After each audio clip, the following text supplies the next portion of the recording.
Good afternoon and welcome to CompanyRoots. Today we're interviewing Ms. Michele Sullivan, the former president of the Caterpillar Foundation and their former director of corporate social innovation, and a social impact advisor to many organizations around the world. Ms. Sullivan is also an active speaker where she is able to give her stories and insights at various events around the globe. She's also the author of Looking Up, which recounts her journey in how she ultimately changed lives. Ms. Sullivan, it is a privilege and we are truly honored to interview you today. My name is Suresh Jasti and I'm a senior at Homedale High School and I'm the founder of CompanyRoots. My name is Raul Kaboru. I'm a sophomore at St. Paul School in New Hampshire, and I'm the president of CompanyRoots. The first question that we always ask is, what are your own roots and how do they help you in shaping your ideas and becoming the person you are today? Well, thank you for having me. I appreciate it. Thank you. What are my, I'm not sure I heard the question. What are my own roots, you said? Right. Yes. In terms of how I grew up and where I came from? Right. And becoming the person you are today. Sure. So I grew up in central Illinois and in a middle-class family. And my dad worked at Caterpillar and retired. I just finished a 30-year career myself, and my sister works there. So, Yeah. for me, I definitely have the traditional Midwest values where, you definitely help others, and the neighbors are very important, and your friends and family, and you are supposed to serve. And so that was always in my family, and I think it definitely made an impact on me because I've been involved in not-for-profit since I was a teenager, and even when I was in college and also working at Caterpillar, I always did the not-for-profit work, in the off hours and also during work hours when we would do team events. And so when the foundation job came open in 2011, I was 23 years into my career. Right. And it was my dream job because not-for-profit is a passion of mine and Caterpillar, and it brought the two together. Mm-hmm. And so for me, it was a great fit. And, I continue that serving others even in my retirement. So from a teenager through to my life today, I just think that I've been so fortunate in my life in many ways that I want to, always give back and try to make a difference. Right. That's awesome. So the Caterpillar Foundation since 1952 has contributed over $715 million to alleviate poverty in communities around the world. So that's obviously an amazing thing.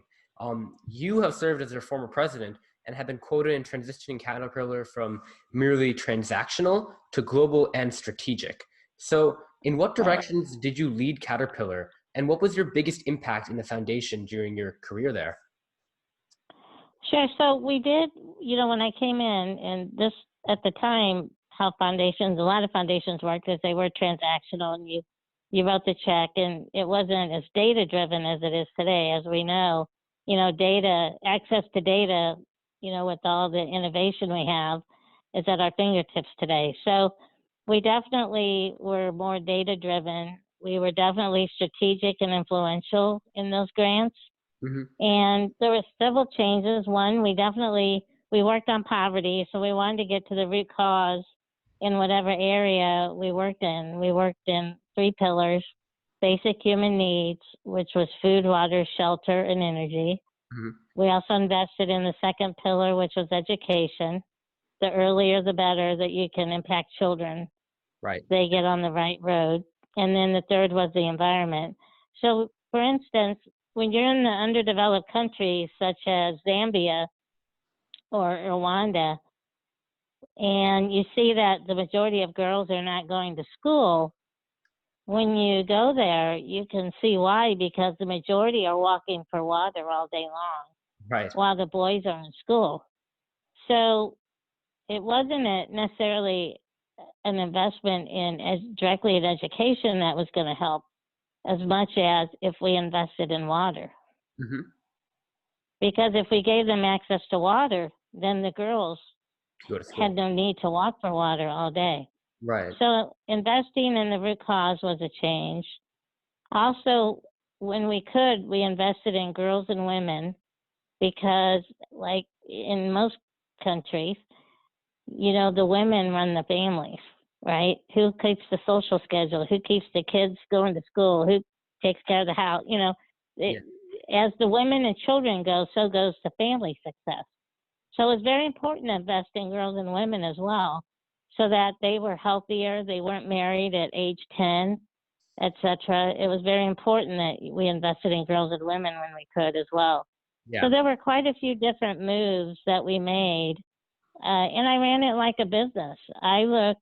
We were a bit like the Shark Tank. If we had 100 organizations asking for money for water, which ones gave the best ROI in the area that we were wanting to work in? Right. So I ran it like a business. It was an ROI, of course, data-driven again. Mm-hmm. And who could make the best impact? And in the United States, there's an immense amount of poverty, and it's definitely rearing its head right now during the COVID crisis. Right. And we worked in at the neighborhood level in the areas where we had facilities, which Caterpillar has a very large footprint. Right. And so another change we made, we wanted the facilities to tell us what the communities needed. Mm-hmm. We couldn't sit in Peoria and pretend to know what they needed down in Arkansas. So within our strategy, what would help your community, and they would tell us and find organizations. And of course, my team would help vet them and then actually, send the money. But it was driven down, so the accountability was at the facility level. And we did that, around the world. So there were quite a few changes that we made. And in that time, we could document that we impacted at least 50 million lives, because the organizations had to give an impact report every year as to what the impact was of the grant and compare it to what it was supposed to do, so that we could add the numbers up. Right. That's awesome. Yeah. So your TED Talk really struck a chord with me, in which you said the only shoes you can walk in are your own, but with compassion, courage, and understanding, we can all walk together side by side. So how would you recommend those struggling to ask for help, pursue their interests, and find a support system, especially in a time like right now? How do I say that again, the front part? Who do I help? How would you recommend those struggling? Oh, sorry, what were you saying? Struggling? Yeah, those who are struggling. Mm-hmm. Well, first of all, in my book, Looking Up, I talk about, and this is important because, I'm a little person and I stand 4 feet tall. Yeah. So I look up to everybody literally, as you can imagine. But it taught me the best relational posture, which is that we all have value. And I look up to everyone. Right. And so a big piece for me is, because I have to ask for help every day myself physically. Mm-hmm. But, it's important to have the concept of the kitchen table if you're struggling, and even when you're not struggling.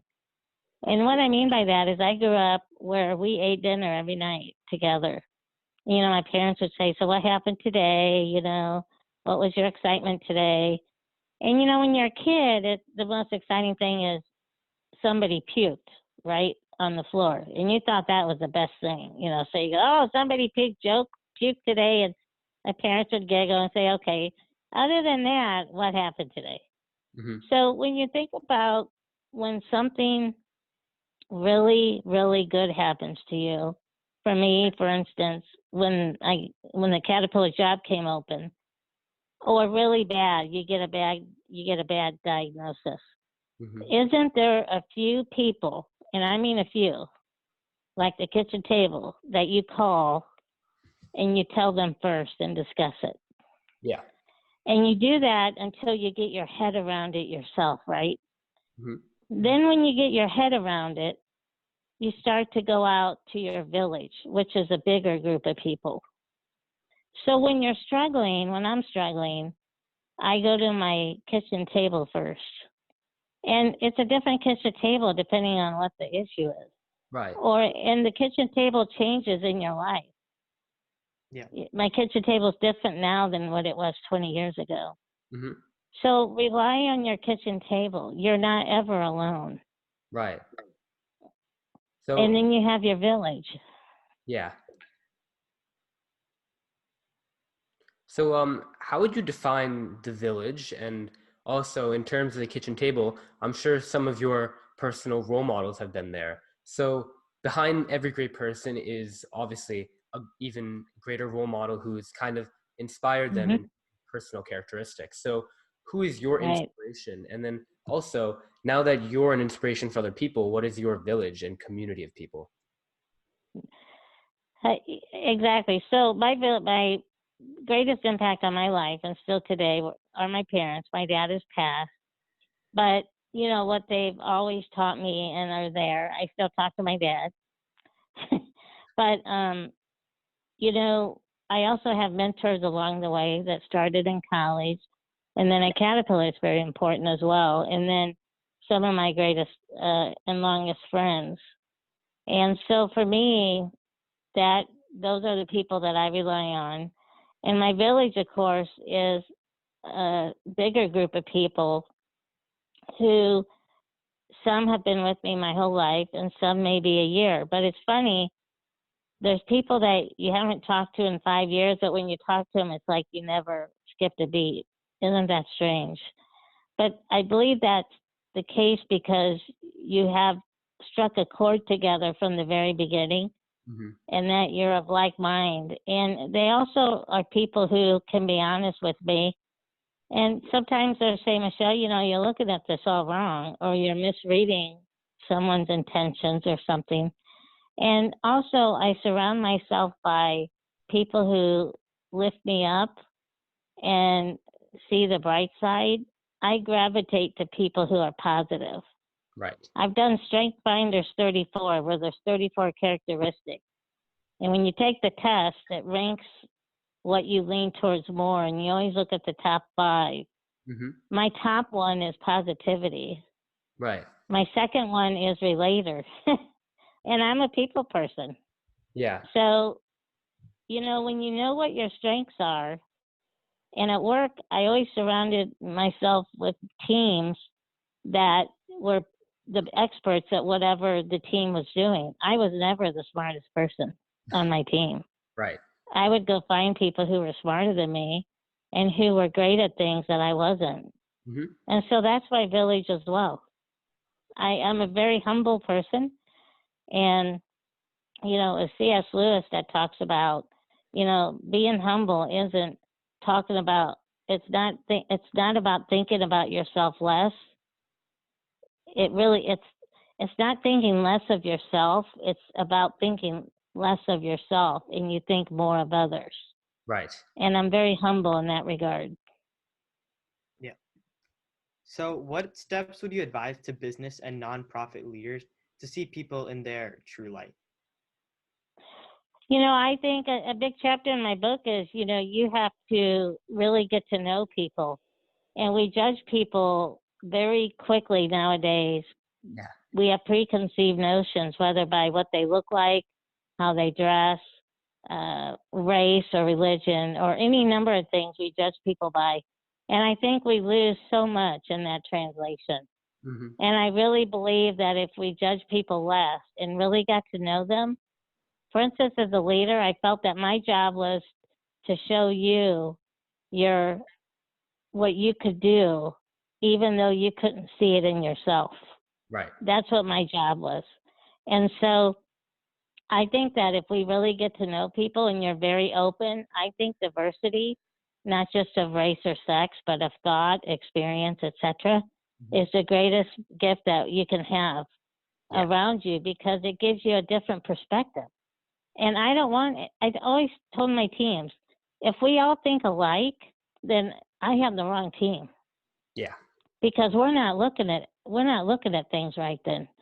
So to me, for businesses, not for profits, and as individuals, I think we owe it to ourselves and to everybody else that we see people and get to know them and not judge them because I don't like to be judged by being 4 feet tall, and it happens every day. Yeah. So be very open Yeah. and embrace differences. Hmm. Totally embrace them. Yeah. So that's something that like I actually kind of reflected on during the whole college admissions process. I was Mm-hmm. like an interview for one of my schools, and one of the people asked me like, why do you want to go to the school?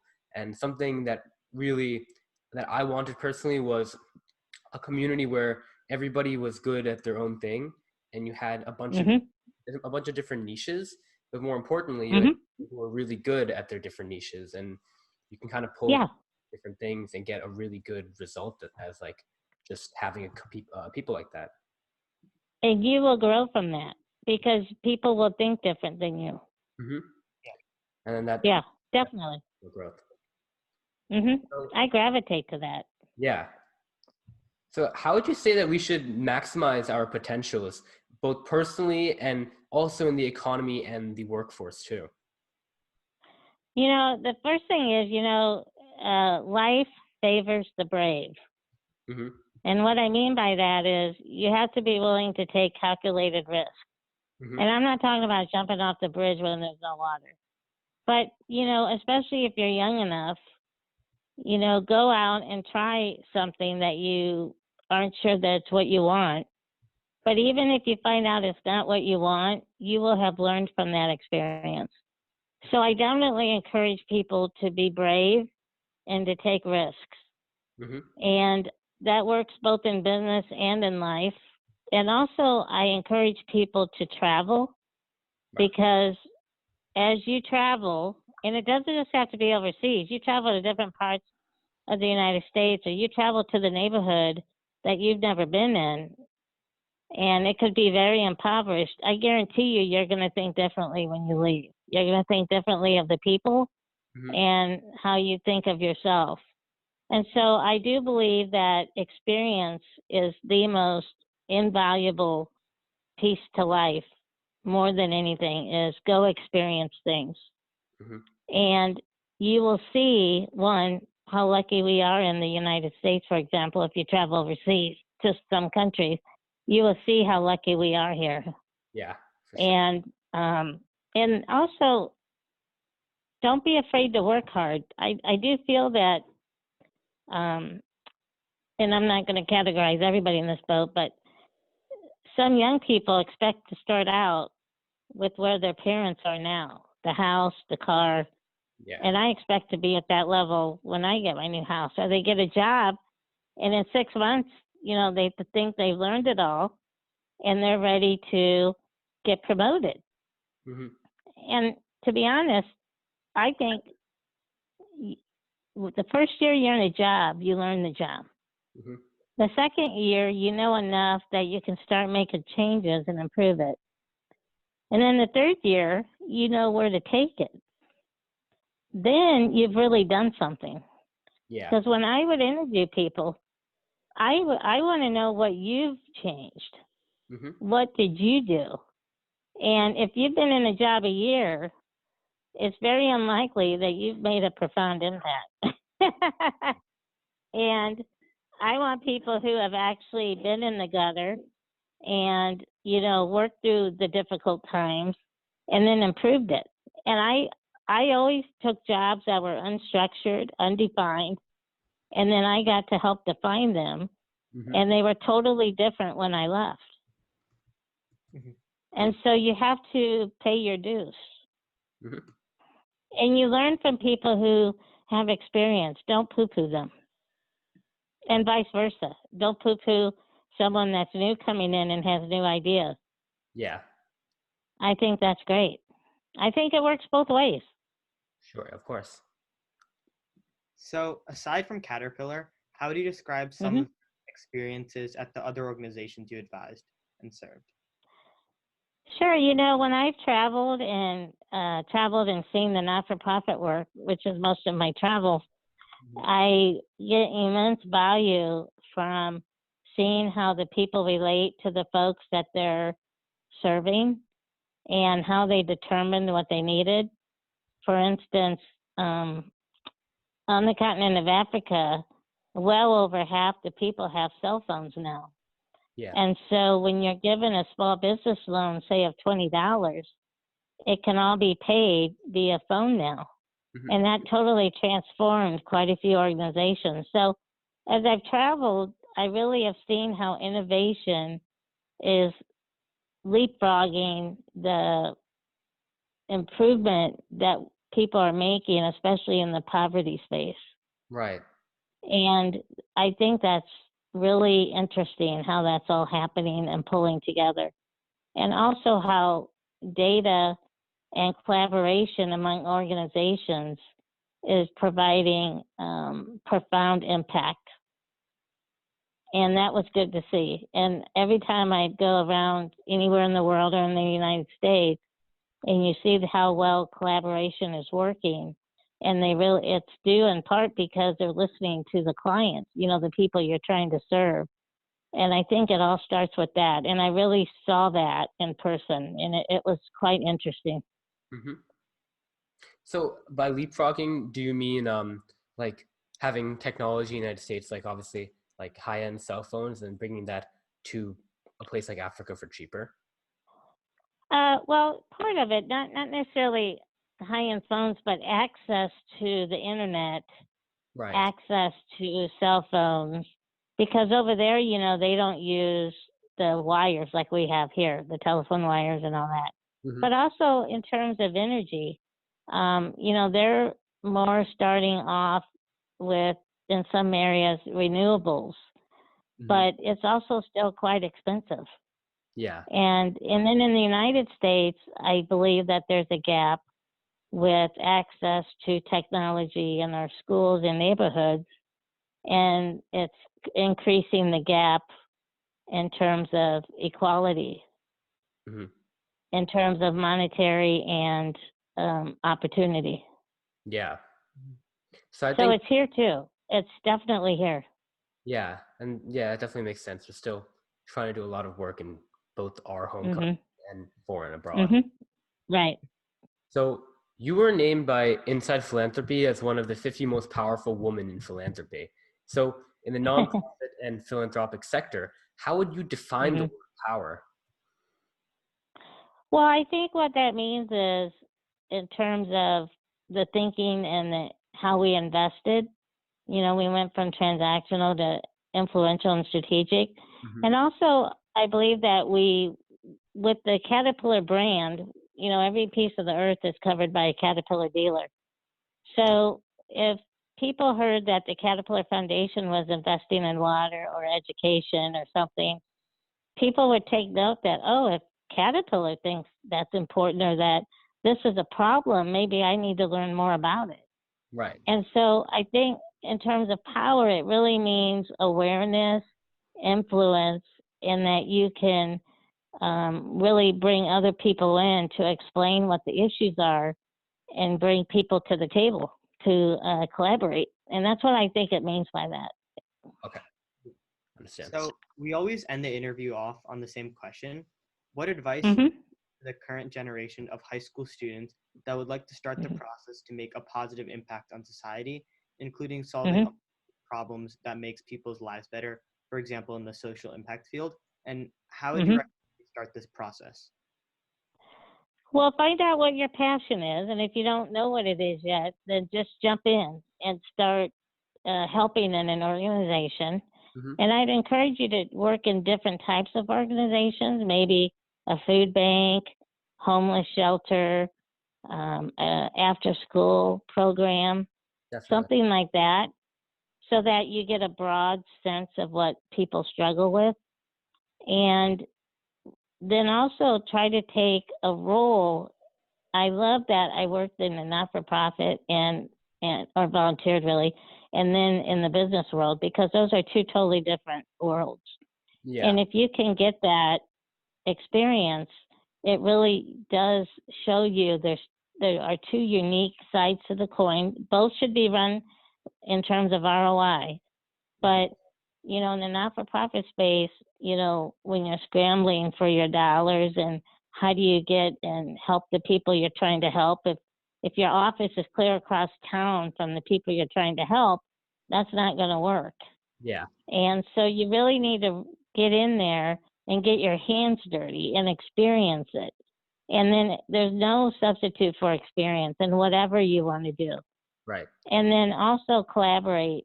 And really open your eyes to who are you serving, what are their needs, and how can you and others come together and help them. And remember, when we would give a grant and they would send in the impact report, maybe it didn't hit the change in knowledge or behavior they thought, say it was a program in the school. And they would be afraid that we'd cut the funding. And we wouldn't do that, because the first question is, did we have the right material for the class, or did we have the wrong people going through the program? Right. And maybe we just need to adjust one or the other, and let's try it again the second year. So you have to be willing to have a failure so that you can succeed also. Failing is not a bad thing. I learned more when I made a mistake than when everything went according to plan. Right. Because Totally. built on our failures. So take a risk, get experience, and don't be afraid to fail. Right. And don't judge people. Yeah. And life is great. Thank you for all of that advice today. Thank you. Oh, no problem.